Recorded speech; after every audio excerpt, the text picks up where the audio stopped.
let's talk about Orihime today. She's a lot better than you might think she is. So, if you don't happen to have Kisuke, Orihime is an excellent replacement. You can use her in any team as a support. She provides a lot of things. She's going to do some healing. She'll give you a pretty big shield here with her technique skill, and that absorbs quite a bit of damage. But the best part of this is that whenever you do use this, if you switch into your DPS character, they're going to get 25% all damage type increase. On top of that, they're also going to get 22% attack. So that's the overall 40% damage buff for your DPS. And it's pretty good to me. And then she does do some healing as well, but you know, that's nice, but you never really need to heal in this game, at least currently, until they add harder stuff. What her weapon stamp is going to be doing is this going to increase her shield value by 25%, so you can just absorb more damage. And then it'll also reflect damage by 250%, which is a pretty good amount, and I'll show you here in a second.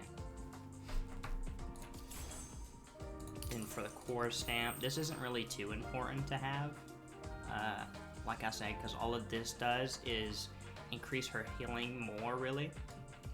But like I said, that's not that important. You're mainly using her for the interruption resistance, sorry about that, and then the 40% damage buff. So you don't need to run this. In fact, if you have a better option, I would recommend using that instead. But I just don't have anything, and I don't need it. The best part about Orihime is that you barely even have to invest into her. All you really need to do is upgrade her technique skill, and then upgrade her passives, especially this one right here, because it's going to give you the attack. Then these other skills, you really don't have to level them up like I did. Like I leveled up some of her ultimate. I probably shouldn't have. I don't ever need to get healed. First stamp, you just run the standard support one. It's going to be the Kisuke set. So you know, when she does her skill, that's 10% more, so that's a 50% bonus technically. Then you can also use the attack bond set. It's always great. I think you can get this one from the adventure mode. Alright, so I'm gonna go ahead and show you an example here of what a team rotation would look like for her. So let's go ahead and use this here, and then take out Kisuke. I'm gonna show you that she's also still a great option if you don't happen to have Kisuke. You can put her into any team. So how you would want to do this is you would want to use your tactic character first, and then use Orihime last before you use your DPS. Oh, let's turn that off. Alright, there we go. Like I was saying, you want to always use her technique skill before you're going to switch into your DPS, because the person you switch into is the only character that's going to get all of those buffs. So that is an unfortunate part about her kick, is that it only buffs one character, but I don't think that's too big of a deal because you only run one DPS either way. So you're getting like 40% from Orihime on top of the Kisuke set stamp. That's going to be 50% damage increase, and that's going to be for 10 seconds, but if you have her at B1, that's going to be 20 seconds. So I highly recommend having her at least B1 if you're going to build her. Otherwise, I don't think it's too worth it to actually build her. So she's only really usable at B1. Which B just stands for boundary, by the way.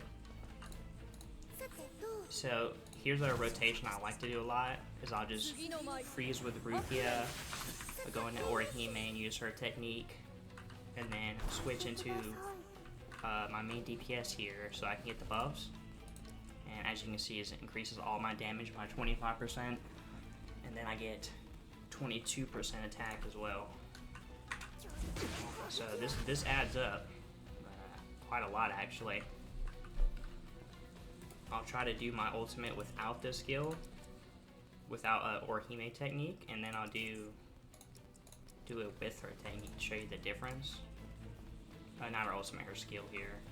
So this is without the buff. Gonna do like 28,000.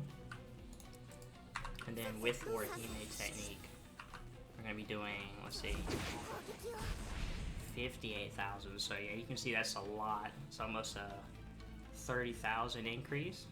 Yeah, that's a lot of damage. So I'll go ahead and show you in one of the trial modes, show you Spirit Trials, an example of why she's so good. Alright, so we're here at the Spirit Trials. We're on stage 10, so it's pretty high. I'm going to show an example of rotation. We do the freeze, we do the Orihime technique, and we switch into our DPS. Pretty simple, nothing too crazy.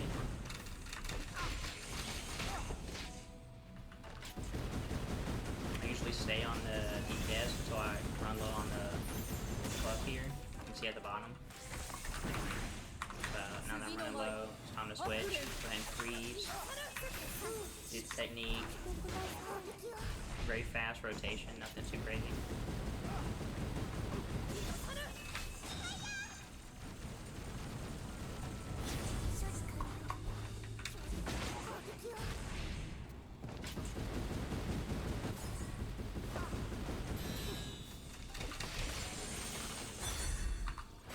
Switch in Rukia for the freeze.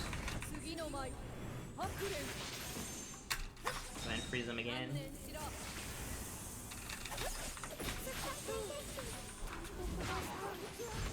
And then freeze them again. Because Rukias are broken.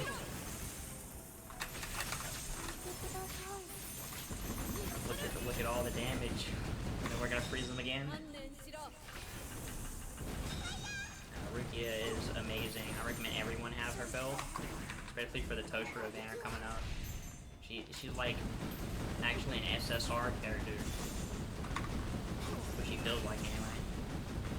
Alright, we run out of the buff. Let's go ahead and do our rotation here. Get our buff going. Nah, I missed the parry.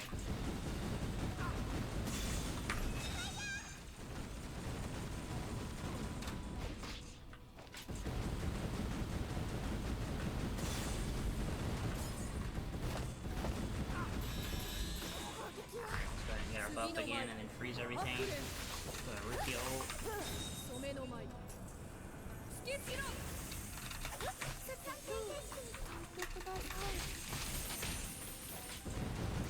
Let's go ahead and freeze.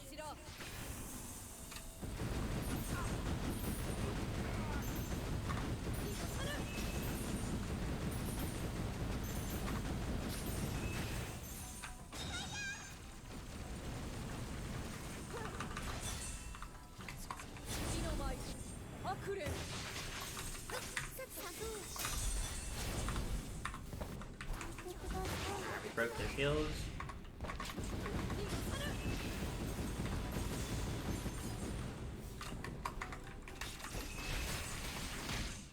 Should be almost dead. I think this is the last wave here. I got stunned, but we don't really care.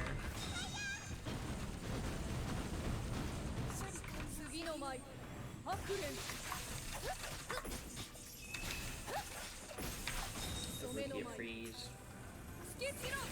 Only had a little bit more ult charge.